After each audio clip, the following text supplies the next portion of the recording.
Welcome to the Philosopher's Zone. This is David Rutledge with you once again. And a conversation this week about the pros and cons of coming into existence.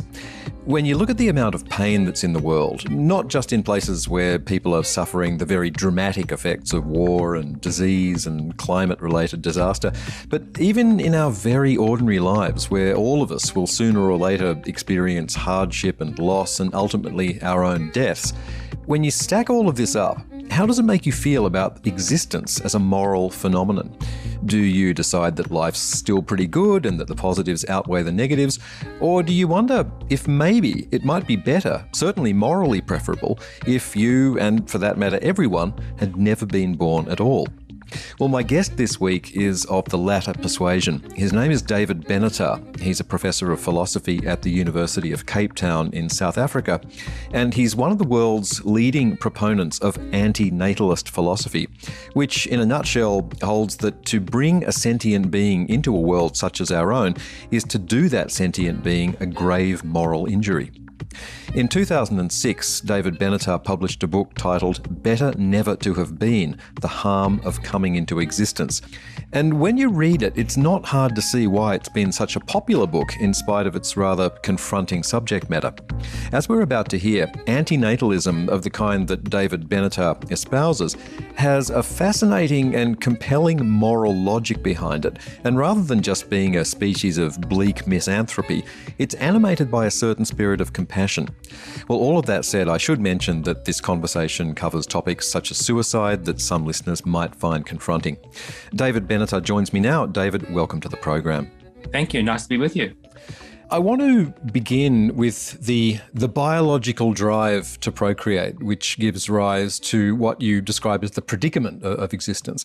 Because we can marshal any number of ethical or philosophical arguments against antinatalism, but arguably none of those arguments stands as a refutation in quite the same way as that biological drive to reproduce does. So what do you make of it?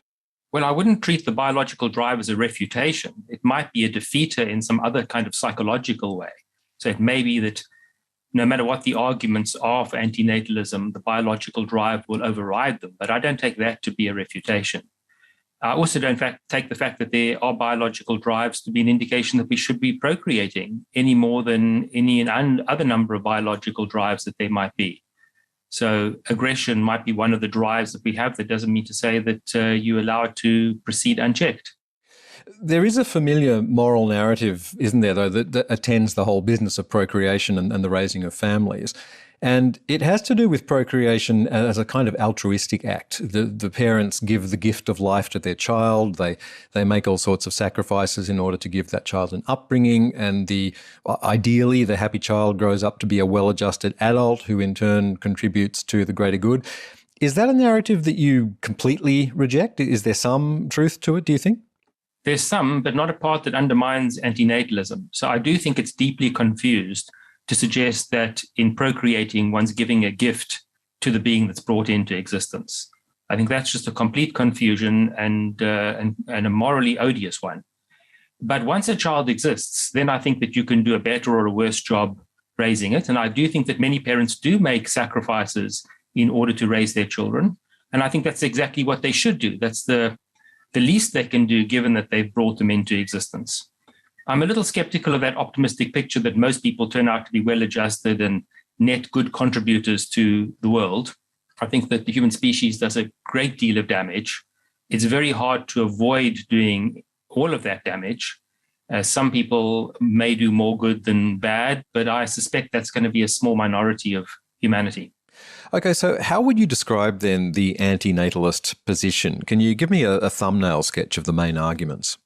But I think there's a difference between sketching the position and then arguing for it. But broadly, the view is that it is wrong to bring sentient beings into existence. And the justification for that is that there's nothing to be gained by the person or the being that is brought into existence, but there's lots to be lost by being brought into existence. And so we shouldn't do it.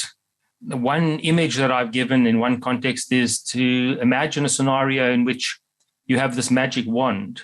And if you go around tapping stones with this wand, it'll turn the inert stone into a sentient being. that will be able to derive pleasures, but will also be liable to all the hardships that sentience comes with.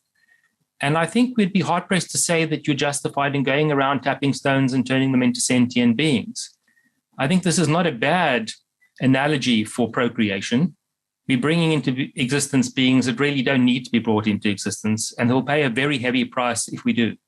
So would you say then that childbearing is an immoral act in and of itself? Depends exactly what you mean by childbearing. Well, deciding to procreate, let's say. Yes, I think that is immoral. I recognize that most people don't agree with that. And therefore, given how widespread procreation is, many people are going to be resistant to the idea. So they're going to take exception to the suggestion that what they're doing is immoral. But I would want to draw a distinction between whether the action is morally permissible or not and the extent to which we should blame people for engaging in procreation. Those two things don't have to go together. And I think that given how widespread the practice is, given how little exposure people have to antinatalist ideas, it may be that we shouldn't blame them in a way that is commensurate to the wrongfulness of the action. I'd like to continue here with the argument that you present in Better Never to Have Been, which relies on what you see as an asymmetry between pleasure and pain, which is that pain is bad and pleasure is good, but the absence of pain is good while the absence of pleasure is not necessarily bad. Tell me if I haven't got that right, but how do you arrive at an antinatalist conclusion from this? Well, you've got the asymmetry partially right. I think the part where you went wrong is with the absence of pleasures or goods more generally. What I say is that those are not bad unless there is somebody who is deprived of them. Oh, okay, yeah. So if you or I are deprived of pleasures or of some other goods, then that absence is bad because we're here to suffer the absence, to suffer that deprivation. But if the reason why there is no benefit or no pleasure is because there's no being to have that, then I'm saying in those scenarios, it's not bad. So what happens as a result of this asymmetry is that there's no net advantage to coming into existence, but there is actually a net harm to coming into existence. And what that does is create a presumption against procreation. Now, it's only a presumption at this point because if the harms of being brought into existence were modest harms, limited harms, then it might well be that the interests of other people, such as parents and grandparents and the broader community in procreation, might outweigh these harms. But in fact, I think that the harms of coming into existence are very serious ones. And so it becomes impermissible, I think, to be treating these potential people that you could create as means towards the ends of others, given just how profound the harms are.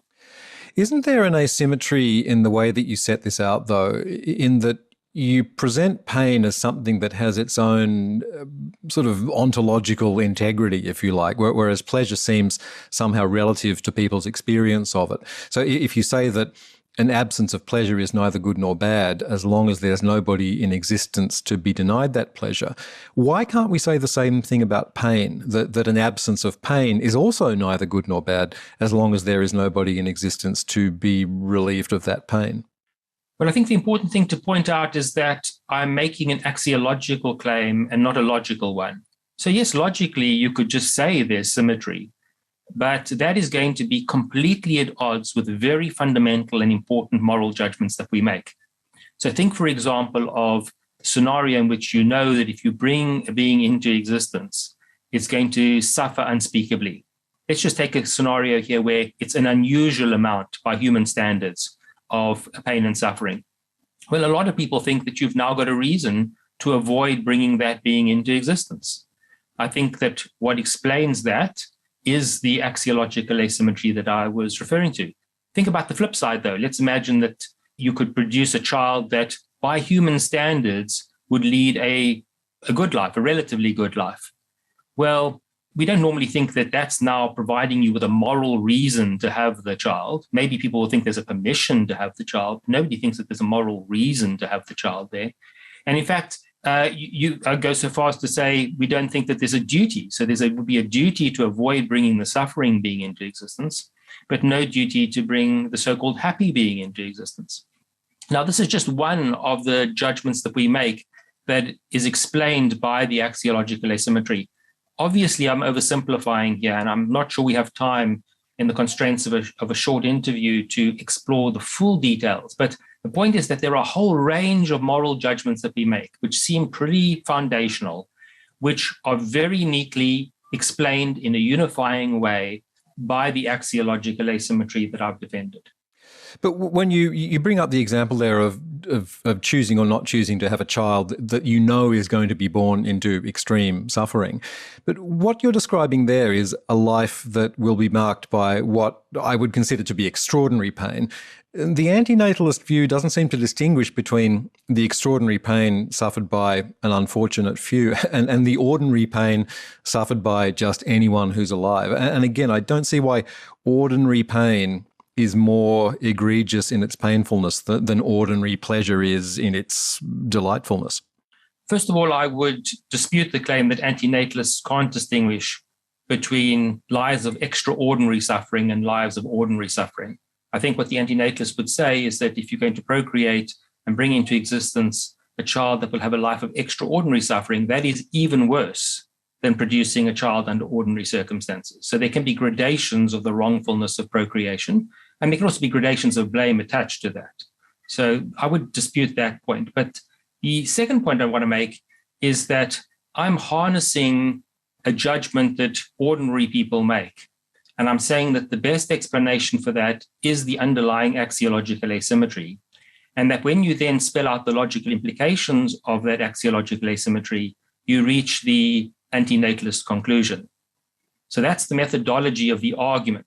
Obviously, most people are not antinatalists, but I'm trying to show that the commitments that they do have also commit them to antinatalism, even though they don't realize that. Mm-hmm. Yeah. I'm interested in considering what might happen if everyone decided to adopt the antinatalist view. We would presumably see shrinking populations, shrinking tax bases for national economies, eventually a reasonably lengthy period during which life would be quite terrible for the last surviving members of the species. No goods, no services, no healthcare, this sort of thing. How do you square that in moral terms? Is this just one of those evils that would have to take place in order for a greater evil to be avoided? I do consider this scenario in the book Better Never to Have Been, because it's an obvious implication if everybody were to be adopting my view. Of course, it's merely a theoretical possibility. We need to know that in practice, people are not going to stop procreating in large numbers as a result of antinatalism. There may be a limited number of people who would do that. But let's nonetheless consider the theoretical scenario.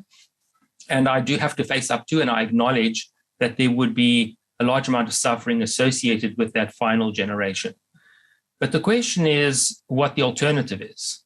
So there will one day be a final generation. Humanity will not go on forever any more than any other species will go on forever. We don't quite know the form that extinction will take. We don't know whether it'll be relatively sudden. We don't know whether it'll be slow.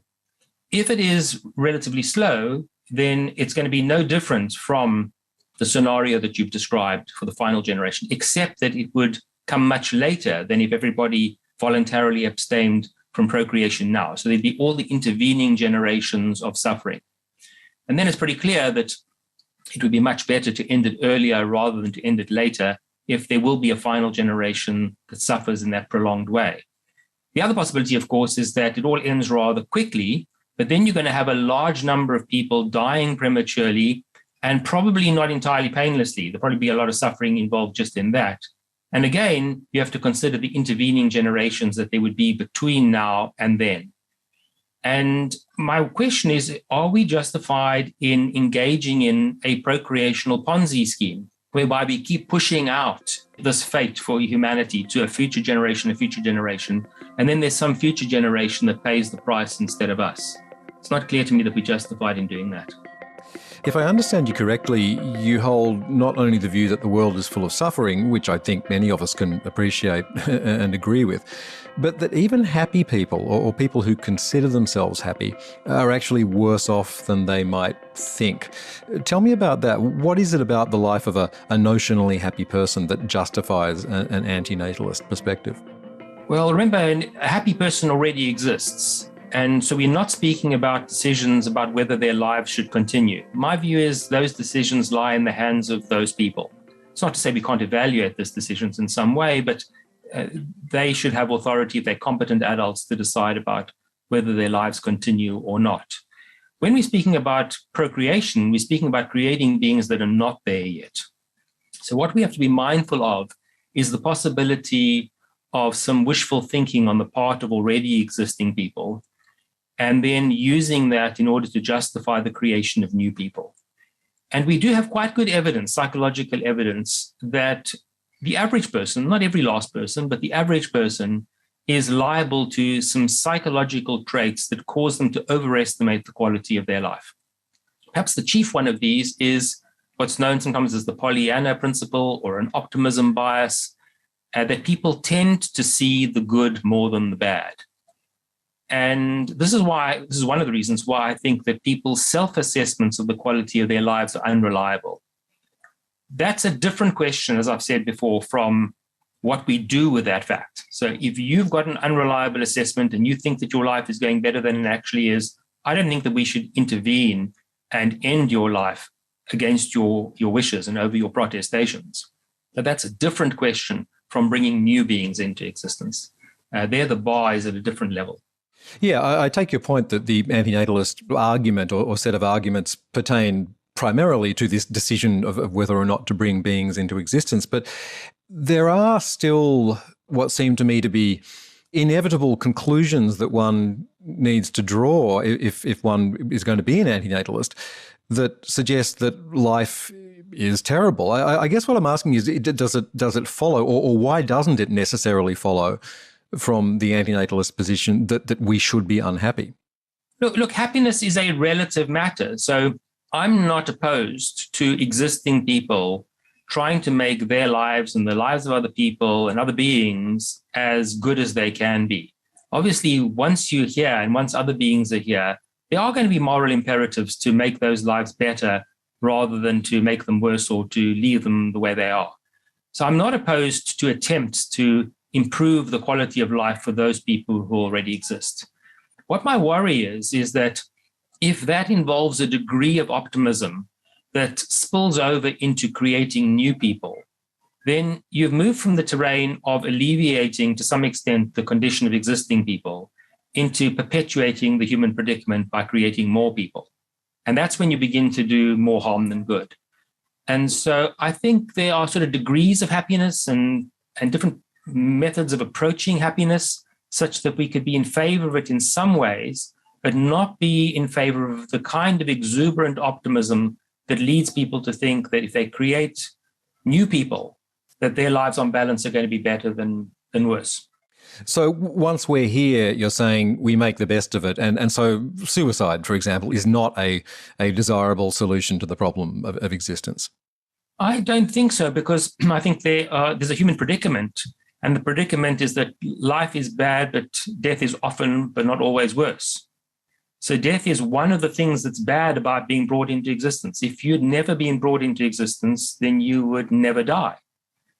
But once you're brought into existence, you're going to die. And dying, I think, is a very bad thing. Not just dying, but being dead, having your life terminated is a bad thing. So I don't think that you're going to improve the human predicament by prematurely taking your own life. And in fact, taking your own life will in some ways cause lots of bad. First of all, it'll harm the people around you, including people who are very close to you. Those are deep wounds for the survivors to endure. And also, insofar as you can generate any meaning in your life, it's usually, but not always, the case that you need to live longer in order to do it. That the earlier you end your life, the less meaning you can produce. Now, of course, these are modest amounts of meaning, but you're not improving your situation by foreclosing those opportunities. When you say that death is bad, I wonder what you make of the counter view that death is a state of non-being with no more moral weight attached to it than the state of non-being that precedes one's birth. So I should be no more horrified by the prospect of my own future non-existence than I should be horrified by the thought that I didn't exist in 1960. If we see it in that way, death becomes a very neutral fact of life. Why do you view it as intrinsically bad? Let me say at the outset that I can't offer a knockdown argument against that Epicurean view that you've described. I think that's why that argument has survived for the generations that it has. But I do think that if we look at the balance of evidence and the balance of arguments, we should not embrace the Epicurean argument over the view that I've espoused. Again, there's a long argument for that, and it's hard to capture that in the short time that we have available. But it would deeply upset our quite basic judgments about things like murder, about death itself. People spend a lot of energy trying to avoid death. There's something wrong with murder, and I think it's not just that it sows fear in the minds of the people who survive murders. So these sorts of ideas seem to be quite basic, quite foundational, and are not explained. In fact, are contradicted by the Epicurean view. Another point is that we may be wrong. Let's imagine we go with the Epicurean view, and the Epicurean view is mistaken. And now we are killing off people painlessly whenever we can. We're killing ourselves off. If we're wrong about those things, there are very serious costs attached to that. Whereas, let's imagine that the antinatalist is mistaken and they don't bring new people into existence. Well, the costs attached to not bringing new people into existence are rather modest in exchange. Nobody has been harmed by not having been brought into existence. Whereas if the Epicurean is wrong, there'll be lots of people who would have been harmed by having been killed prematurely. So again, it's not a knockdown argument against the Epicurean, but I think when we stack up all the considerations, the balance of evidence suggests we should reject the Epicurean view. What about the notion that there is meaning to be found in suffering? And this is a tricky one because that intrinsic meaningfulness of suffering can often be, it can stack up to sort of specious arguments against things like voluntary euthanasia. But then on the other hand, people are often inspired by stories of other people who have suffered. Someone like Nelson Mandela comes to mind, and people sometimes come through their own bouts of suffering with a sense of meaning and a new depth of appreciation for life. And it seems to me that there needs to be a reckoning with this kind of experience that goes beyond just saying, well, yes, these people are wrong or they're experiencing some sort of false consciousness. I recognize that suffering and pain can have a benefit for existing people, but it doesn't follow from that we ought to create beings who are going to suffer. So let's imagine you here and you grow through the suffering. Well, then there's a benefit to you from the suffering. And that's good for you to have that benefit. But the absence of that benefit would not have been bad if you had not existed in the first place. It seems to me that there's a useful distinction to be made between pain and suffering. And if we agree that the difference has to do with the presence of consciousness or the kind of consciousness that we have of that pain, would you also advocate the non-existence of non-human animals, indeed all sentient beings? I do indeed. I think that my arguments apply to non-human animals that are sentient as well. When I look at the natural world, independent of human beings, there's just a vast amount of suffering. I think about the billions of animals that are being eaten alive by other animals every minute. It's an horrific world in which we live. These horrors are often kept from us, or we don't see them. They're hidden, they're obscure, but they're there. And I think it would be better if we lived on a planet, or not if we lived, if there were a planet in which there were no sentient beings. Mars is better than Earth. I'd like to maybe finish up here with the question about the extent to which antinatalism is tied to a misanthropic philosophy. The notion, for example, that human beings are a kind of virus. The planet would be better off without us because we're destroying the environment, we keep on starting wars and so on. Are we just a bad lot, do you think? I do think we are. You're correct to distinguish two kinds of antinatalist argument. The one is a philanthropic argument, and the other is a misanthropic argument. My book, Better Never to Have Been, was devoted to the philanthropic argument, and that, I think, is the most important argument for antinatalism. It's the most far-reaching in its conclusions and the extent of the antinatalist view that it defends. But there are also misanthropic arguments, which I think are not incompatible with the philanthropic ones. Perhaps I should just say something about the distinction between them. So philanthropic arguments for antinatalism are those that are rooted in the interests of the being that is brought into existence. The idea is that you're going to be harming somebody by bringing them into existence, and therefore you ought not to do it. Misanthropic arguments are concerned with the interests of other beings that will be negatively affected by your bringing this new being into existence. And so arguments, for example, about climate change, about the impact of the babies that you have on climate change, those are misanthropic arguments, or at least in part they are. One thing you might be worried about is what world will this child inhabit and what will be the quality of its life? That's the philanthropic component. But insofar as you're worried about producing a new carbon emitter, a new consumer, a new being that's going to impact on climate change, then you are involved in a misanthropic argument. And I do think that has a certain force, a certain power to it. I just don't think that it produces the kind of categorical opposition to procreation that the philanthropic argument does. Instead, what it does is calls for a reduction in procreation and a more selective kind of procreation.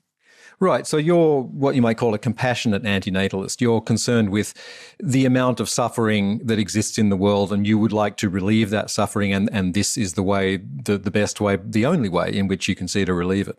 Yes. Yes, there's a compassion even in the misanthropic argument, because although you're concerned about the harm that the newly created being will do, you are concerned about the harm of other beings. And so this is not a nihilistic philosophy. Neither the misanthropic nor the philanthropic arguments are nihilistic. It's a common criticism of antinatalism to say this is a nihilistic view. That's not true. There may be some highly circumscribed context in which it's nihilist. In other words, you're nihilist about procreation. You don't think that there should be procreation. But the justification for this is deeply embedded in values that I think most people accept, but don't recognize to where they lead. Well, it's a fascinating philosophical position, and it's a very interesting work that you've been doing. And I'm glad that you are in existence, David Benatar. It's been a wonderful conversation. Thanks so much for coming on the program. Very kind of you. Thank you. I've enjoyed speaking with you.